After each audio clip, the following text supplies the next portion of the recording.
Grabe, dito mismo sinusulat ni Doc ang Noli na libro. Tahimik ang gabi pero ramdam mo yung bigat ng bawat salitang sinusulat niya. Nakaka-inspire makita kung gaano niya kamahal ang Pilipinas.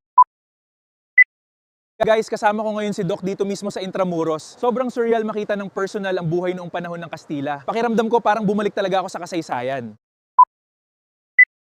Kasama namin ngayon si Pepe dito sa Sadapitan habang tumutulong siya sa mga tao. Hindi lang siya bayani sa mga libro, makikita mo talaga kung gaano siya kabait.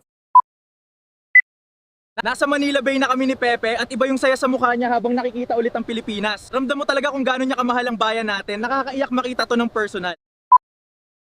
Hindi ko makakalimutan ng gabing ito, nakausap ko si Pepe bago ang huli niyang umaga. Kahit alam niyang delikado ang kapalaran niya, matatag pa rin siya para sa Pilipinas. Sobrang bigat sa pakiramdam makita ito ng harap. Nandito ako ngayon sa Maynila at si Dr. Jose Rizal mismo ay naglalakad papunta sa kanyang pagbitay. Tahimik ang paligid pero ramdam mo ang bigat ng kasaysayan. Sobrang tahimik ng umaga rito, pero alam ng lahat na may mangyayaring babago sa kasaysayan ng Pilipinas. Grabe, ilang segundo na lang bago barilin si Rizal. Halos walang humihinga rito habang nakatingin lahat sa kanya. Nabaril na si Rizal. Tahimik ang buong lugar, pero kitang-kita mo ang sakit sa mukha ng mga tao rito.